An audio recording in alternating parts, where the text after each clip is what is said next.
Los bendiga poderosamente en esta nueva mañana. Qué bueno que estés en estos momentos conectado, dispuesto para recibir la palabra del Señor.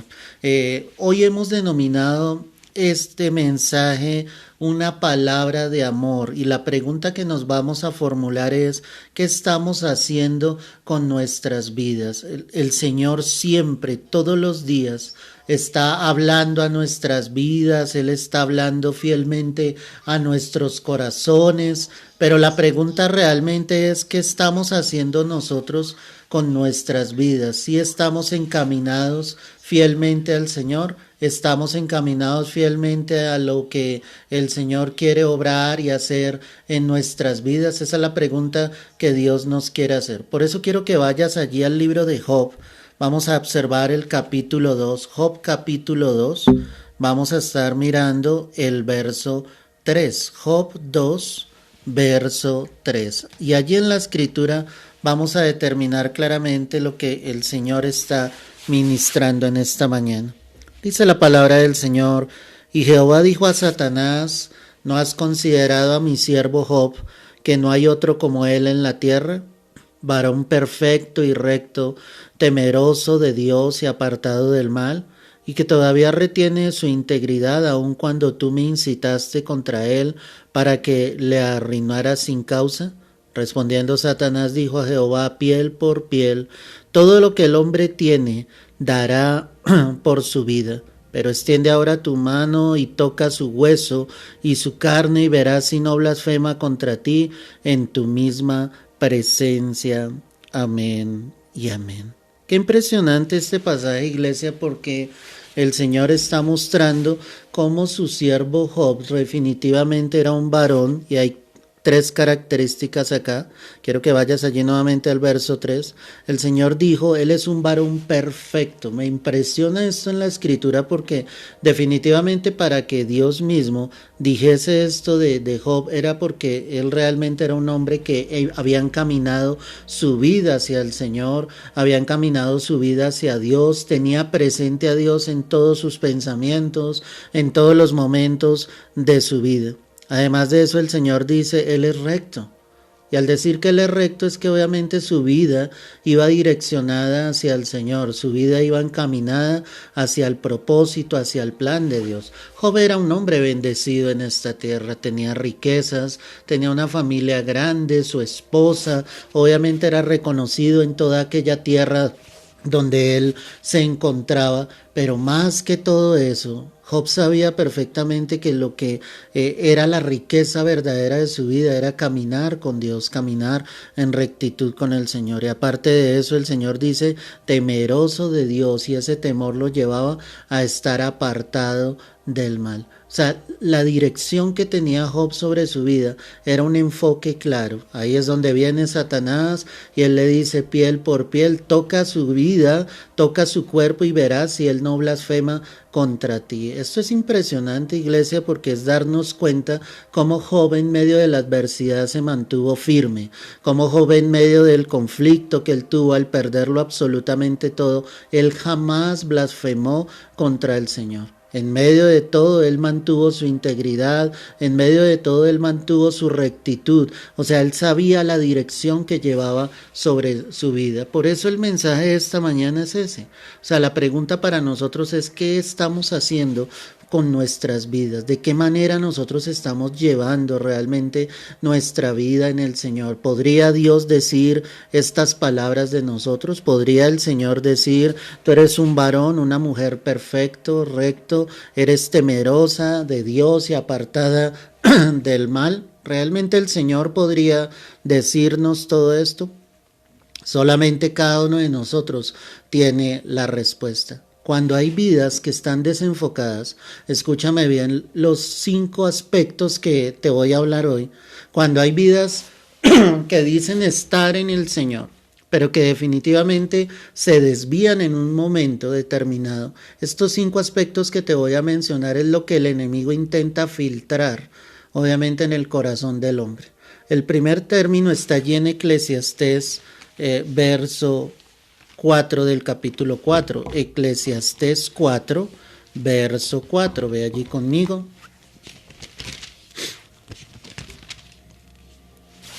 Dice la Escritura, he visto asimismo que todo trabajo y toda excelencia de obras despierta la envidia del hombre contra su prójimo. También esto es vanidad y aflicción de espíritu. El primer aspecto que queremos relacionar acá, mis amados, es la envidia del hombre contra su prójimo. Cuando Salomón escribe esto, él dice, yo he visto todo el trabajo del hombre, toda la excelencia del hombre, cómo despierta la envidia del mismo hombre, de los demás, ¿sí? Y es la envidia contra su prójimo. Es decir, que si hay alguien que dice estar enfocado en el Señor, pero todavía está permitiendo la envidia precisamente en su corazón, pues esto es determinante y el Señor está mostrando que esto trae vanidad y aflicción de espíritu a la vida de los hijos de Dios. Que en el mundo se sienta envidia los unos a los otros, eso es algo normal porque es la gente del mundo.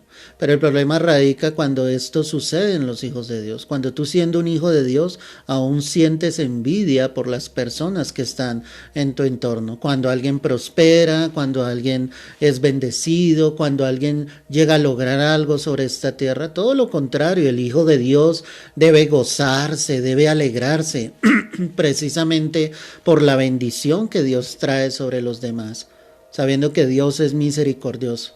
Pero si se permite la envidia, definitivamente ahí está sucediendo algo que no proviene del corazón de Dios. ¿Qué sabiduría la de la palabra?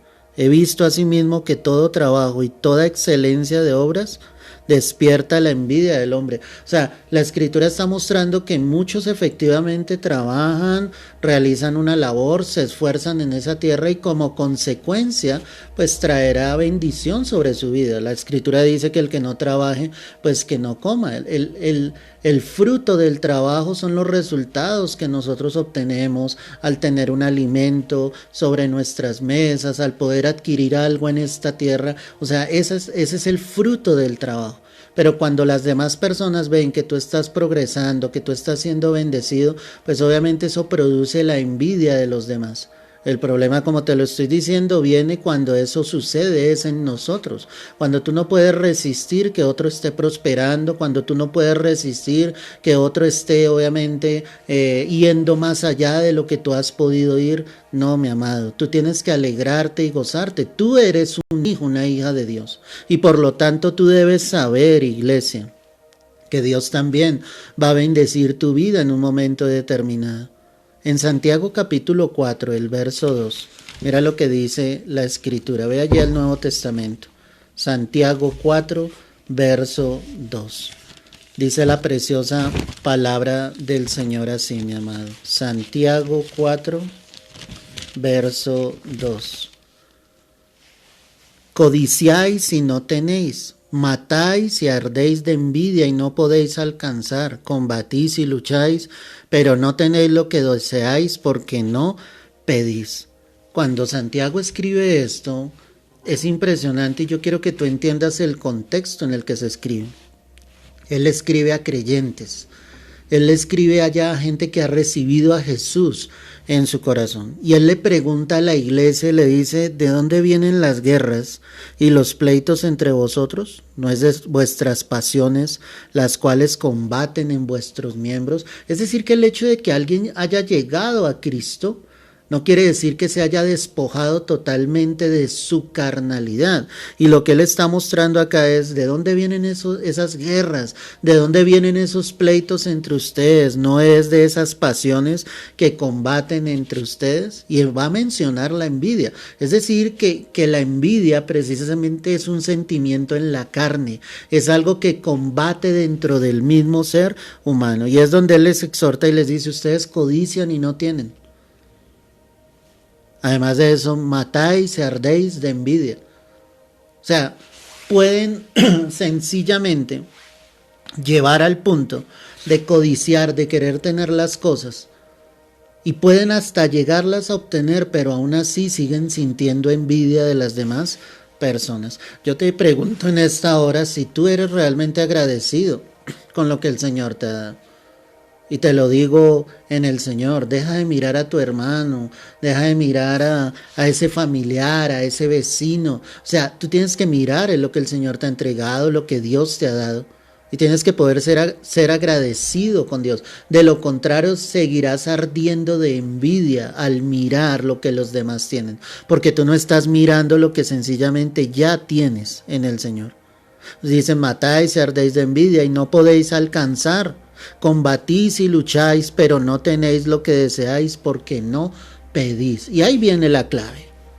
La clave está en pedir. ¿Y pedirle a quién? A Dios. Si en algún momento tú anhelas algo que los demás tienen, sin llegar a la codicia, tú puedes clamar a tu Padre y decirle, Señor, yo quiero esto. Me gustaría, Señor, que tú me dieras la bendición de poder obtener esto, Señor. No es malo que tú lo anheles, lo desees. Lo malo es cuando ya se convierte en una envidia total.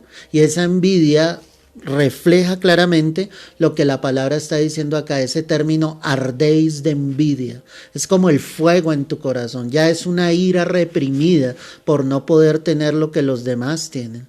Muchos entonces están llevando su vida de una manera desenfocada, llevándola con la envidia hacia su prójimo.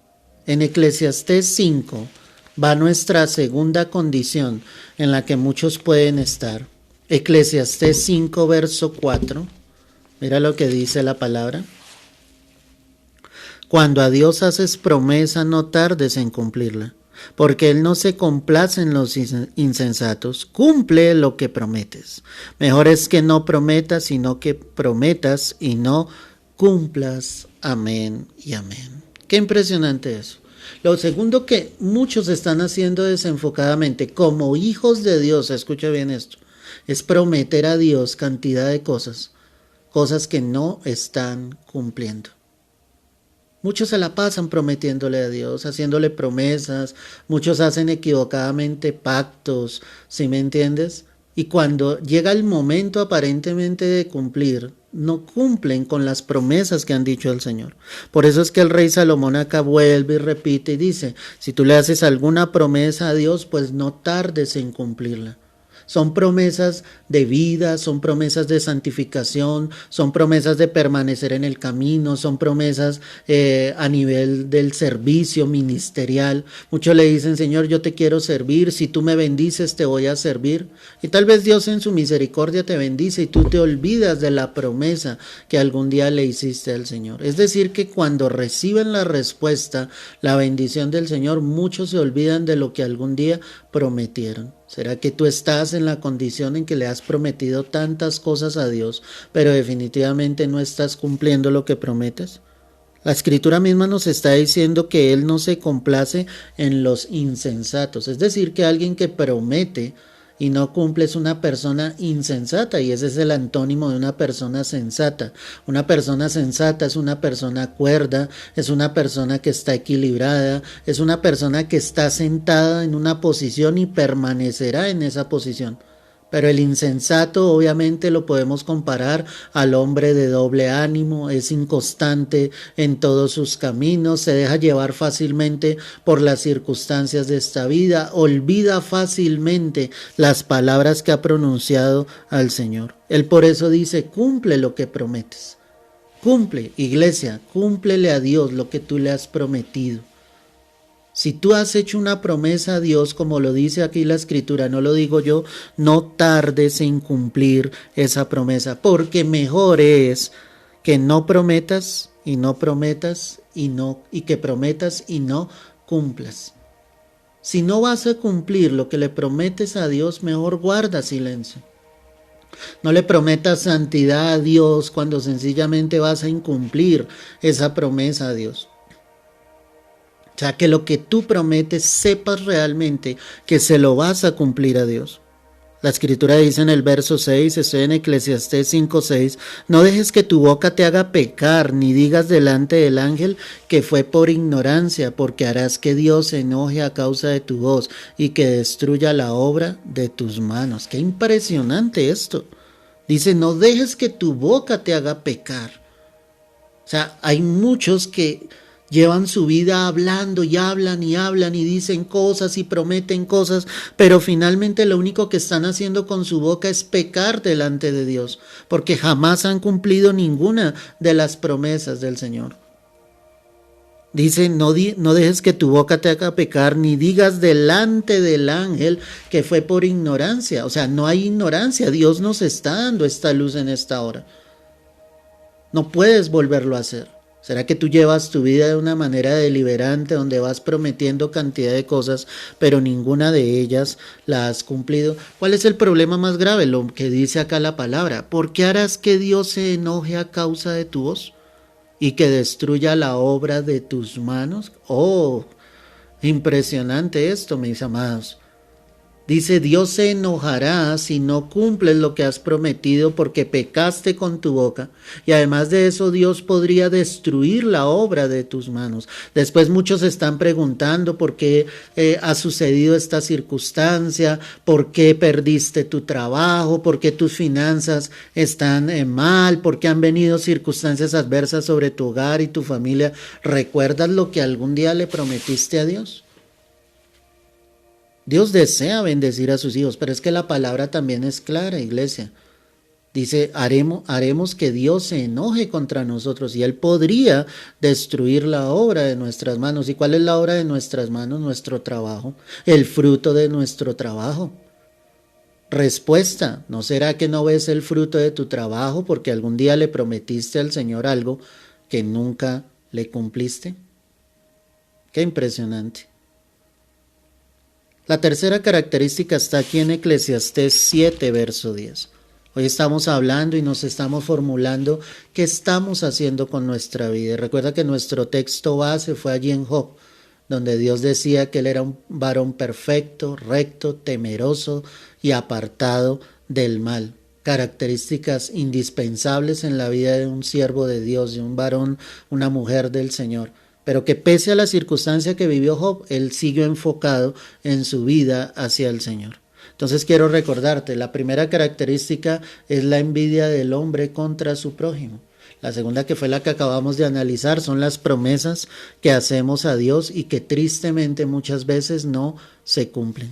En Eclesiastés 7:10 dice la Escritura, nunca digas cuál es la causa de que los tiempos pasados fueron mejores que estos, porque nunca de esto preguntarás con sabiduría. ¡Oh, qué impresionante! Cuando muchos están direccionando su vida, siempre hay personas que están diciendo todo tiempo pasado fue mejor. Y ese es un error grave, decir que los tiempos pasados, y cuando hablo de esos tiempos pasados son tiempos sin Cristo, son tiempos sin Dios en nuestras vidas. Jamás nosotros podemos regresar a ese Egipto y decir que era mejor de lo que ahora estamos en Cristo Jesús. Porque el mejor tiempo que tú y yo estamos viviendo es ahora, cuando estamos caminando con el Señor, cuando estamos caminando con el Rey de Reyes y Señor de Señores. Pero el Rey Salomón acá lo confirma en el verso 10 de Eclesiastés 7. Nunca digas cuál es la causa de los tiempos, cuál es la causa de que los tiempos pasados fueron mejores que estos, porque nunca de esto preguntarás con sabiduría. O sea, él está diciendo, si tú llegas a decir eso, no hay en ti sabiduría. Tu mejor tiempo es ahora, es con Cristo Jesús, es con el Señor, es cuando Cristo, la luz, vino a tu vida y resplandeció en tu ser. Ahí es tu mejor tiempo. Hoy es nuestro mejor tiempo. Ahí quedan a un lado las adversidades, las pruebas, la enfermedad, el dolor, el quebranto. Mi mejor tiempo, iglesia, es ahora. Este es tu mejor tiempo. No seamos necios diciendo todo tiempo pasado fue mejor, porque no fue mejor. En Números capítulo 11, mira allí el verso 5. Números 11. Verso 5. Mira lo que decía Israel. Nos acordamos del pescado que comíamos en Egipto de balde, de los pepinos, los melones, los puerros, las cebollas y los ajos. Y ahora nuestra alma se seca, pues, sino este maná que ven nuestros ojos. ¡Qué impresionante! Dios estaba haciendo que el maná descendiera día tras día sobre su pueblo, les alimentaba, les daba la provisión, pero ¿te das cuenta las palabras de ellos? Nos acordamos del pescado. ¿Cuál pescado? Si ellos eran esclavos, dice que lo comían de balde en Egipto. La palabra balde es gratuitamente. Pero ¿cuál gratuitamente? Si ellos eran esclavos, ellos tenían que trabajar por una pequeña ración de comida. Era falso lo que ellos estaban diciendo. ¿Qué engaño el del diablo? Es que ese es el engaño que Satanás trae sobre las vidas, diciendo: tú estabas mejor antes de conocer a tu Dios, tú estabas mejor antes de empezar a orar, a congregarte, a buscar de tu Dios, tú estabas mejor antes. Es la mentira más grande que puede haber. El regalo más hermoso que puede haber llegado sobre nuestras vidas es nuestro Señor Jesucristo. Este es tu tiempo, este tiempo es el tiempo de tu bendición. No seas necio, no seas terco diciendo esos tiempos pasados fueron mejores. No retrocedas, porque aquel que vuelve atrás es como el perro que vuelve a su vómito, o como la puerca lavada a revolcarse en el cieno. Dios nos ha rescatado, Dios nos sacó de la inmundicia, Dios nos sacó de ese Egipto, de ese mundo, para llevarnos a esa tierra prometida. Y esa tierra prometida es la vida eterna. Hoy dale gracias a Dios por lo que Él ha obrado en tu vida. El cuarto aspecto está allí en Eclesiastés 10. Vuelve allá a Eclesiastés. Eclesiastés 10, el verso 20. Eclesiastés 10, verso 20. Ni aun en tu pensamiento digas mal del rey, ni en lo secreto de tu cámara digas mal del rico, porque las aves del cielo llevarán la voz, y las que tienen alas harán saber la palabra. Qué impresionante. ¿Sabes a qué se estaba refiriendo Salomón acá? Del hecho de hablar mal de los demás. Y lo peor, iglesia, hablar mal de Dios. Dice: no digas allí en lo secreto en tu recámara, no hables mal del rey, no hables en lo secreto mal del rico, porque las aves pueden llevar el mensaje y el secreto será descubierto y harán saber esa palabra. No puedes hablar mal de los demás. Si tú eres un hijo, una hija de Dios, sé firme en eso, ten una convicción. No hables a escondidas de los demás. Que tu boca, vuelvo y te lo digo como el Señor nos lo dijo hace un momento, que tu boca no te haga pecar. Sé sabio al hablar, sé sabio al expresarte de alguna persona. A veces el silencio es mejor que 1000 palabras. Por eso nosotros debemos hablar con la sabiduría de Dios. Hablar al Señor, saber lo que estamos diciendo. No hables incorrectamente ni de tu familia, no hables incorrectamente de tus vecinos, de tus amigos, de las personas que te rodeen. Guarda tu boca precisamente para no hablar mal de los demás. En Números 12 nos narra algo impresionante, ve allí, Números 12, verso 1. María y Aarón hablaron contra Moisés a causa de la mujer cusita que había tomado, porque él había tomado mujer cusita. María y Aarón eran los hermanos de Moisés, y Moisés había tomado una mujer morena, negrita, como esposa. Cuando sus hermanos vieron esto, empezaron a murmurar. La palabra misma nos lo está mostrando acá. María y Aarón hablaron contra Moisés, ¿cierto?, a causa de la mujer cusita. ¿Qué hicieron ellos? Murmuraron, criticaron, dijeron: ¿cómo es posible que nuestro hermano haya tomado una mujer de este color? Va a dañar nuestra generación, va a dañar nuestra raza. ¿Quién sabe cuántas más cosas dijeron? Pero eso trajo consecuencias sobre la vida de ellos. La palabra dice que a María le vino una lepra, que Dios escuchó las palabras que ellos estaban hablando y María desde aquel momento quedó leprosa. A Aarón aparentemente no le sucedió nada, pero Dios ajustaría cuentas con él más adelante. Y él, siendo el sumo sacerdote, una persona de autoridad frente al pueblo de Israel, un día el Señor le dijo con Moisés: suban al monte. Y dice la escritura que apenas quitaron las vestiduras sacerdotales de Moisés, su cuerpo cayó tendido en tierra, él murió. Eso fue a causa de que él había murmurado contra su hermano. A lo que yo voy con todo esto es que ni tú ni yo podemos hablar mal de los demás. Te lo digo honestamente, guarda tu boca. Y te lo puedo decir con autoridad en esta mañana. Soy alguien que guarda mi boca de hablar mal de las demás personas. Antes les bendigo.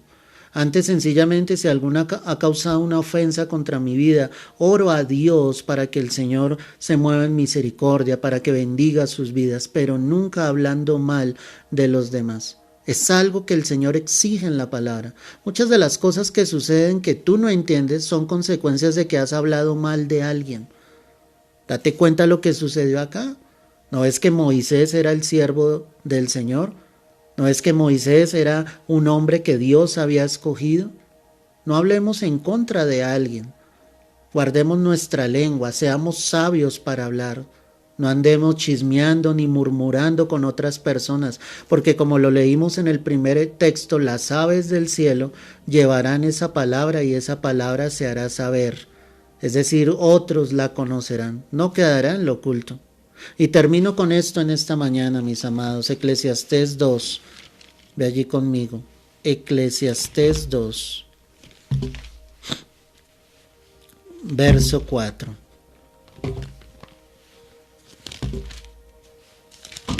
Dice la escritura así: engrandecí mis obras, edifiqué para mí casas, planté para mí viñas, me hice huertos y jardines, y planté en ellos árboles de todo fruto. Estas palabras recuerda que las está diciendo Salomón, y él está diciendo lo que hizo.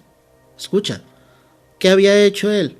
Engrandeció sus obras, edificó para él casas, plantó para él viñas, se hizo huertos, jardines, plantó en ellas árboles de todo fruto, me hice estanques de aguas para regar de ellos el bosque donde crecían los árboles, compré siervos y siervas y tuve siervos nacidos en casa, también tuve posesión grande de vacas, de ovejas, más de todos los que fueron antes de mí en Jerusalén.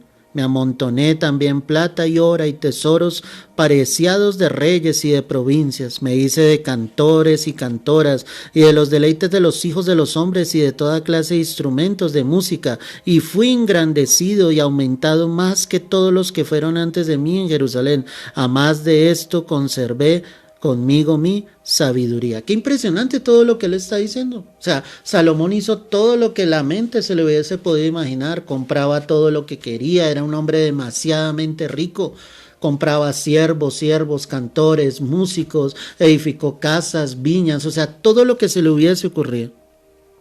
No negué a mis ojos ninguna cosa que desearan, ni aparté mi corazón de placer alguno, porque mi corazón gozó de todo mi trabajo y esta fue mi parte de toda mi faena. Miré yo luego todas las obras que habían hecho mis manos y el trabajo que tomé para hacerlas, y aquí que todo era vanidad y aflicción de espíritu y sin provecho debajo del sol. Consiguió todo lo que quería. Todo lo que su alma, su mente llegó a imaginar, él lo compró, lo tenía, pero en un momento determinado se dio cuenta que todo eso era vanidad y aflicción de espíritu, que todo lo que había tenido que trabajar, que todo el esfuerzo que había tenido que hacer, o sea, eso no lo llenaba, eso no lo satisfacía. Salomón tuvo un momento en su vida en que se apartó del camino de Dios. La riqueza, sencillamente, las mujeres, porque fue una debilidad muy grande que él tuvo en su vida, hicieron que él se desviase tras dioses ajenos. Pero cuando él se dio cuenta de todo lo que tenía a su entorno, tenía riquezas por montón, lujos, eso no lo llenaba, y es que eso no llena el corazón del hombre. Eso no llena. Lo único que lo llenaba realmente en su espíritu, en su alma, era Dios. Por eso él termina Eclesiastés diciendo, el fin de todo el discurso es este: teme a Dios y guarda sus mandamientos, porque eso es el todo del hombre. A lo que yo voy con esto, en la pregunta inicial que te hacía, ¿qué estás haciendo con tu vida? ¿Será que estás trabajando y edificando para alimentar tu ego? Porque muchos trabajan es eso, para alimentar su propio ego. Para decir yo lo he conseguido, esto es el fruto de mi trabajo, y se sienten orgullosos y se sienten llenan de soberbia y solo alimentan su ego. Pero finalmente, ¿eso de qué nos sirve, iglesia? ¿De qué? ¿De qué serviría? No sirve absolutamente de nada. Las riquezas sirven para comprar muchas cosas, el dinero sirve para comprar muchas cosas, pero no hay ninguna tienda donde te vendan la felicidad. No hay ninguna tienda donde te vendan la paz. No hay ninguna tienda donde te vendan el amor. Eso solo lo consigues en el Señor. Eso solo lo consigues en Cristo Jesús. Y a Él es al que tú debes buscar. ¿Qué estás haciendo con tu vida? Y te recuerdo esos 5 aspectos. ¿Será que estás permitiendo la envidia en tu corazón hacia tu prójimo? ¿Será que te la pasas prometiendo cosas a Dios y no las estás cumpliendo? Tristemente, ¿será que tú eres del que dice que los tiempos pasados fueron mejores? ¿Será que hablas mal de los demás y peor aún de Dios? Porque hablar mal de los demás es hablar mal de Dios, porque finalmente todos son criaturas de Dios. Y finalmente, ¿será que estás trabajando y edificando solamente para alimentar tu propio ego? Al cielo vamos a entrar con las manos vacías, sin absolutamente nada. Acá en la tierra se van a quedar nuestras riquezas, nuestros lujos. Acá en la tierra se van a quedar nuestros títulos, nuestras profesiones. Todo quedará acá en la tierra. Eso en el cielo no sirve absolutamente de nada. Bien dijo el Señor que nos hiciéramos tesoros en el cielo, donde la polilla y el orín no pueden llegar. Yo quiero decirte, hazte tesoros en el cielo. Que tu vida vaya direccionada en el Señor. Y que Job sea un ejemplo claro, que pese a todo lo que sucedió con su vida, él mantuvo su integridad. Y antes, al final, él dice, de oídas te había oído, mas ahora mis ojos te ven. Porque había visto la gloria de Dios, porque había visto en medio de su camino cómo Dios había estado con él y nunca lo soltó de su mano. Y yo quiero decirte que eso sucederá contigo y conmigo. Solo coloca tu mirada en Jesús y permanece firme, llevando una vida recta, perfecta, temerosa delante de Dios y apartados del mal. Señor, quiero darte gracias por tu palabra. Quiero darte toda la gloria, toda la honra a ti, Señor. Y quiero pedirte, Señor amado, en el nombre de Cristo Jesús, Señor, que tus hijos, Señor, hayan recibido esta palabra en esta hora con un corazón sincero. Rectifica lo que esté mal, Señor. Llévanos por caminos de justicia, Señor. Aparta de nosotros todo camino de iniquidad, Señor. Todo lo que haya en nosotros que no sea tuyo, toda envidia, Señor, todo aquello que hayamos permitido en nuestro corazón, que el enemigo haya sembrado, Señor, sácalo, quítalo, que nuestra boca se abra para bendecir, para exaltar tu nombre, que si alguno ha prometido algo que no ha cumplido, hoy pueda reconocer su falta, su pecado delante de Dios, que pueda volver a ti. Este es nuestro mejor tiempo, Señor, porque tú has llegado a nuestras vidas, porque tú has llegado a nuestros corazones. Ese pasado horrible allí queda, Señor, cuando estábamos lejos de ti, sin la ciudadanía en Cristo Jesús. Hoy disfrutamos de estos tiempos, son los mejores, con el privilegio de conocerte, con el privilegio de buscar de ti mañana tras mañana, Señor. Si en algún momento nuestra boca nos ha hecho pecar y hemos hablado mal de alguien, Señor, hoy te pedimos perdón, hoy te pedimos que la sangre de tu Hijo Jesús nos limpie, nos santifique y que seamos sabios al hablar, que guardemos nuestra lengua de hablar mal de alguien y mucho menos hablar mal de ti, Padre. Y si hay alguien que esté, Señor, alimentando su ego, edificando, construyendo en esta tierra solo para llenarse de orgullo, de soberbia, Padre, hoy yo te pido quiebra su corazón, vuélvelo a ti y hazlo entender que el fin de todo el discurso es este, que teme a Dios y guarda sus mandamientos, porque esto es el todo del hombre, lo demás será vanidad y aflicción de espíritu. Gracias, Señor. Yo bendigo cada vida que ha escuchado este mensaje y te pido que la paz tuya, que sobrepasa todo entendimiento, sea guardando sus corazones y sus pensamientos en Cristo Jesús. A ti el honor, Señor, a ti la gloria, porque tú vives y reinas por los siglos de los siglos. Es en Cristo Jesús. Amén y amén. Aleluya, gloria a Dios. Qué bendición poder reunirnos para recibir la palabra del Señor. Te mando un fuerte abrazo. Dios te bendiga. Te invito a que compartas este mensaje en tu perfil de Facebook. La gente necesita escuchar hacia dónde van sus vidas. Así que compártelo ahora mismo allí en tu perfil. Invita a tus amigos, familiares a que lo escuchen, porque sé que Dios hablará y ministrará a sus vidas y a sus corazones. Te mando un fuerte abrazo. El Señor te guarde y te bendiga. Y no te olvides, tu riqueza más grande es Jesucristo. Si tú colocas tu mirada en Él y caminas con Él todos los días de tu vida, estarás haciendo lo recto delante de Dios. Fuerte abrazo en Cristo Jesús.